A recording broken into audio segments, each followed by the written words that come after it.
Hello everyone, welcome to my channel Rajliwal economics.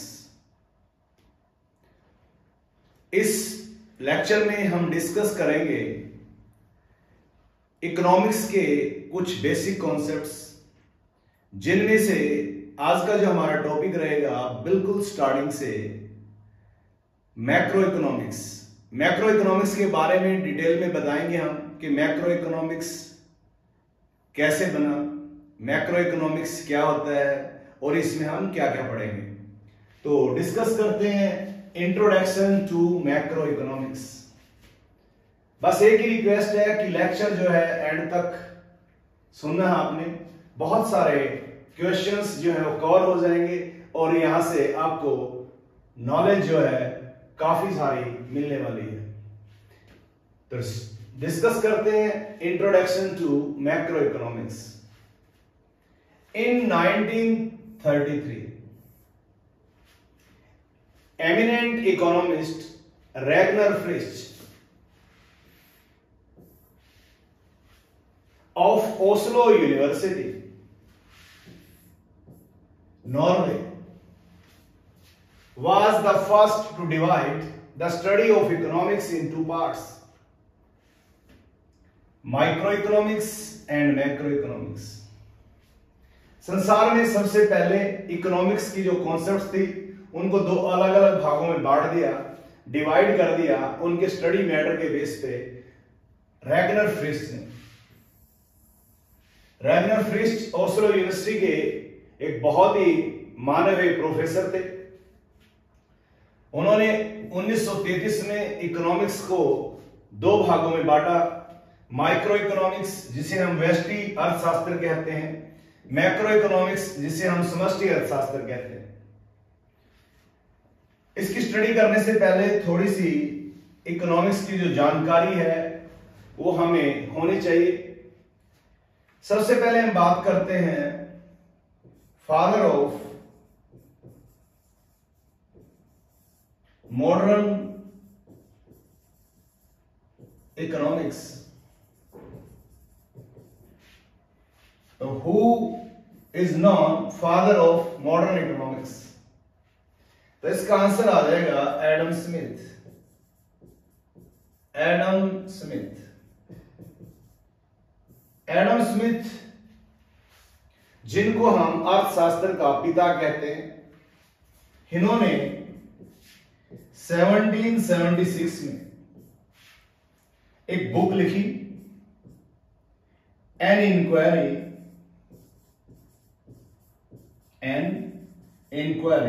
into nature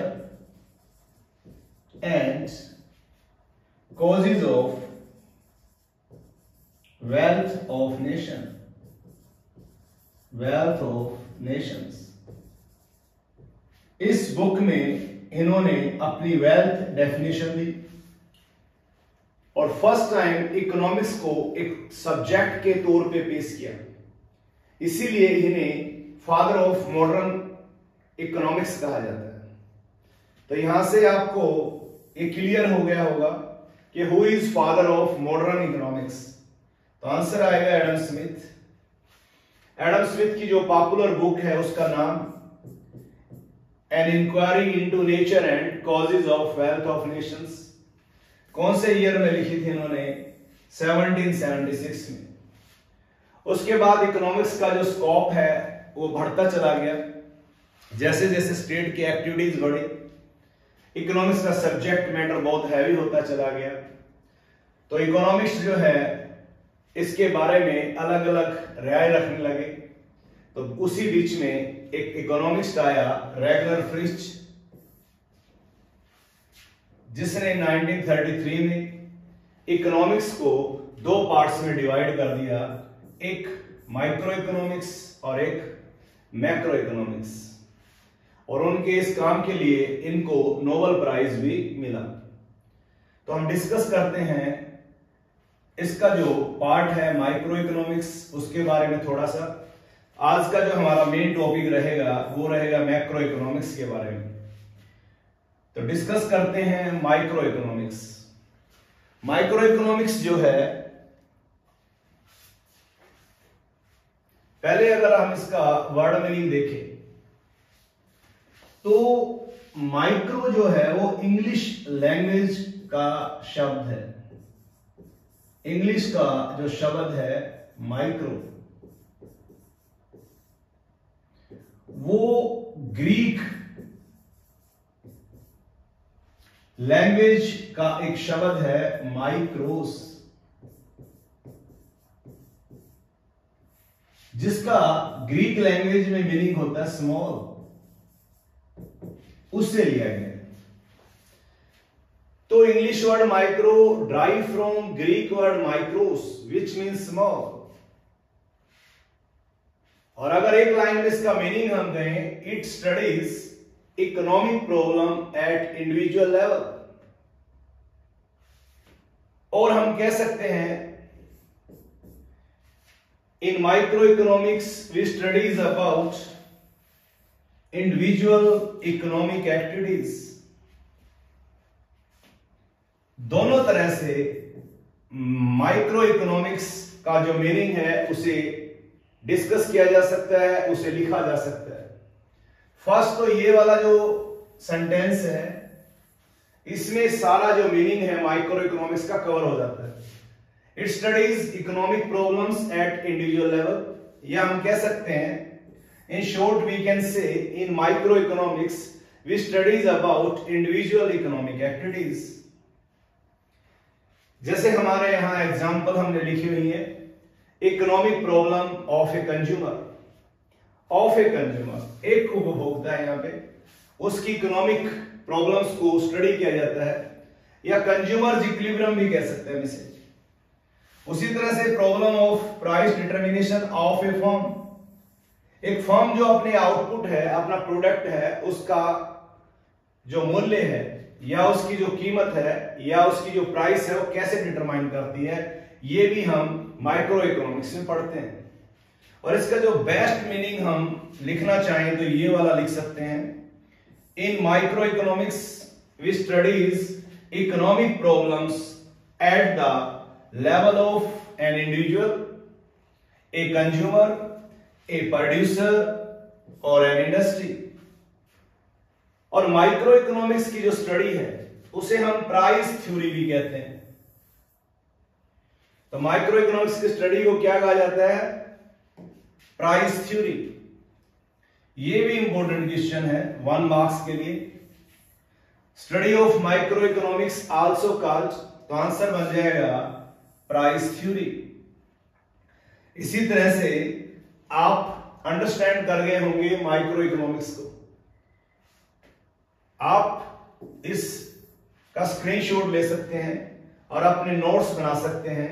ये जो meaning हमने यहां डिजाइन किया है, ये माइक्रो इकोनॉमिक्स को समझने के लिए बेस्ट मैटर हो सकता है, तो इसीलिए आप इसे सेव कर सकते हैं।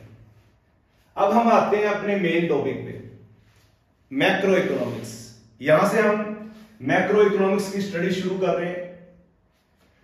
जो हमारा सीबीएसई बोर्ड है उसकी क्लास +2 है, उसमें मैक्रो इकोनॉमिक्स है। इसी तरह से पीएसईबी पंजाब स्कूल एजुकेशन बोर्ड है, उसके +2 में इकोनॉमिक्स के अंडर मैक्रो इकोनॉमिक्स पढ़ाई जाती है। तो इन दोनों बोर्ड के सिलेबस के अकॉर्डिंग लेसन नंबर जो फर्स्ट बन जाता है हमारा।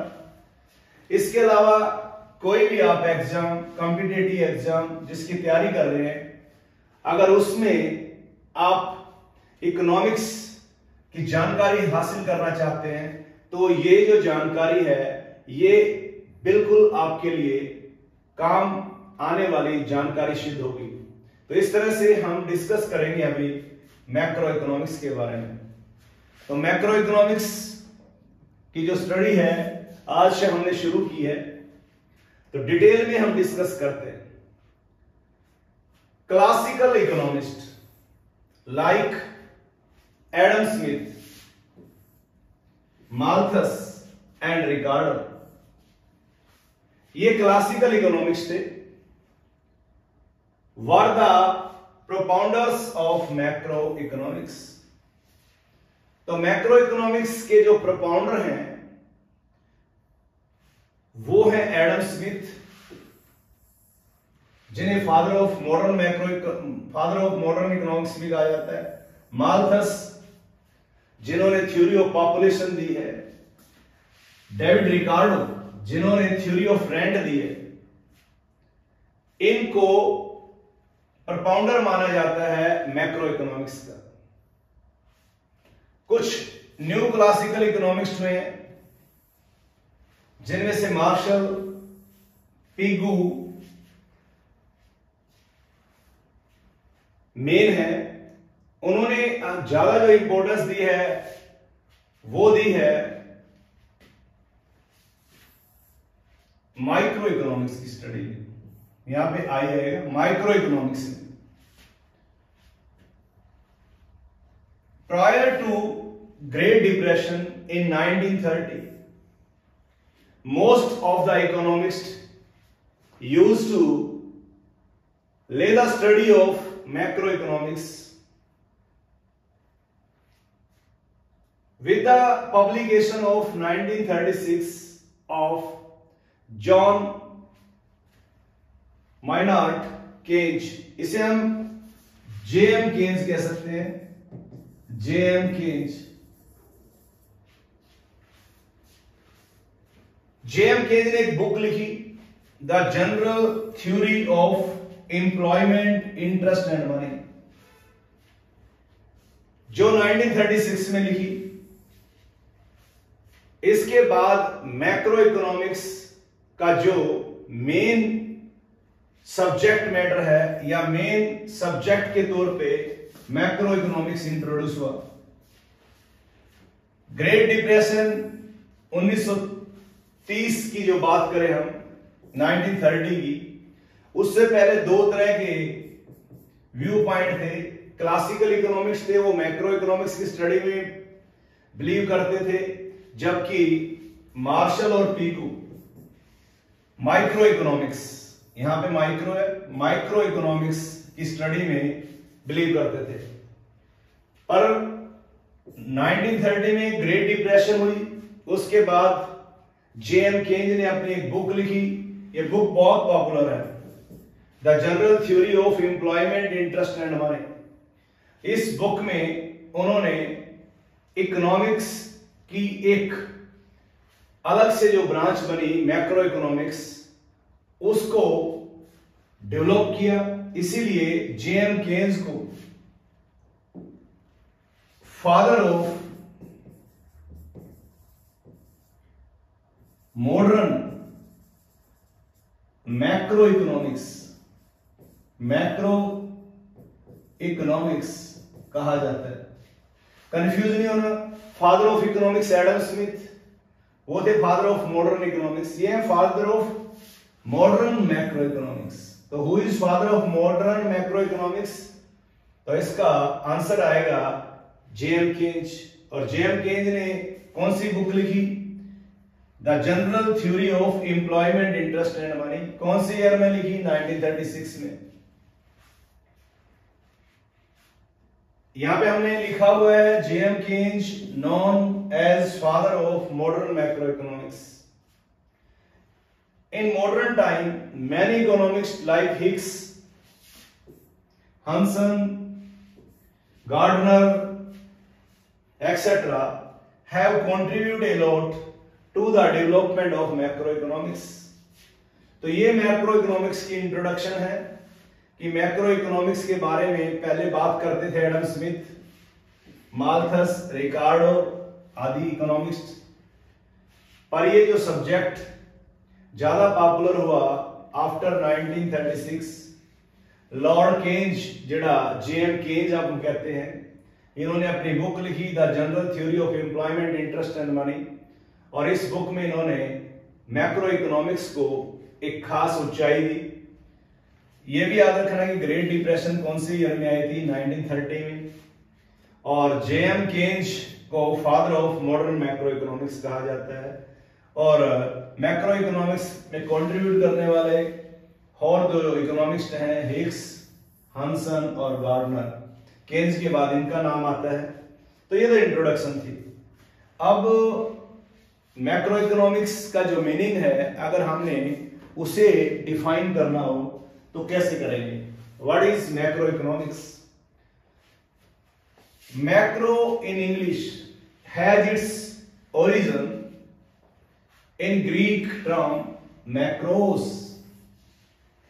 या हम सिंपल वर्डिंग में कह सकते हैं, English word macro derives from Greek word macros which means large। Macros का ग्रीक लैंग्वेज में मीनिंग जो है वो लार्ज होता है।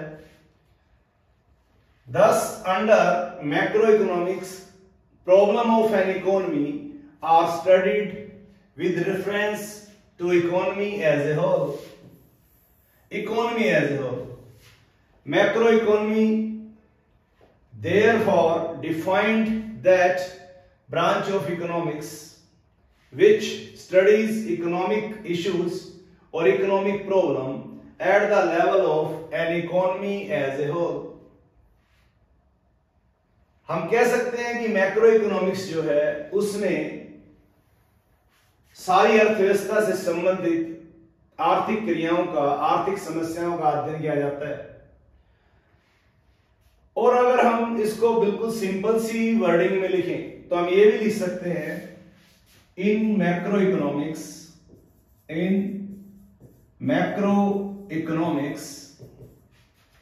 We studies about aggregate economic activities.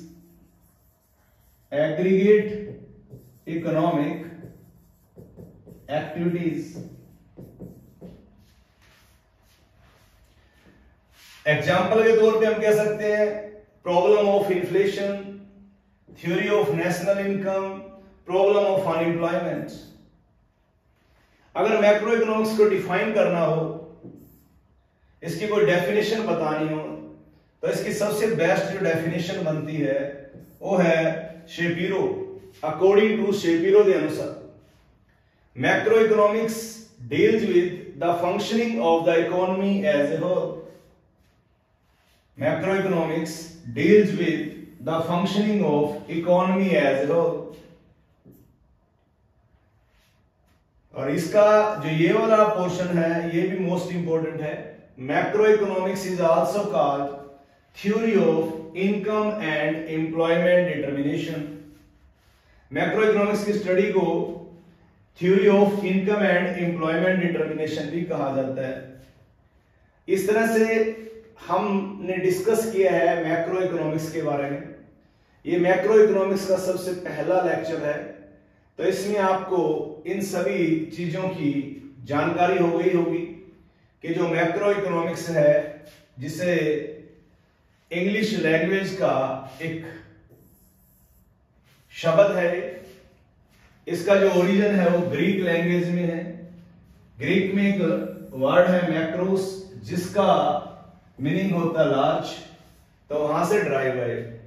और मैक्रो इकोनॉमिक्स में हम economic problem concern with economy as a whole के बारे में स्टडी करते हैं।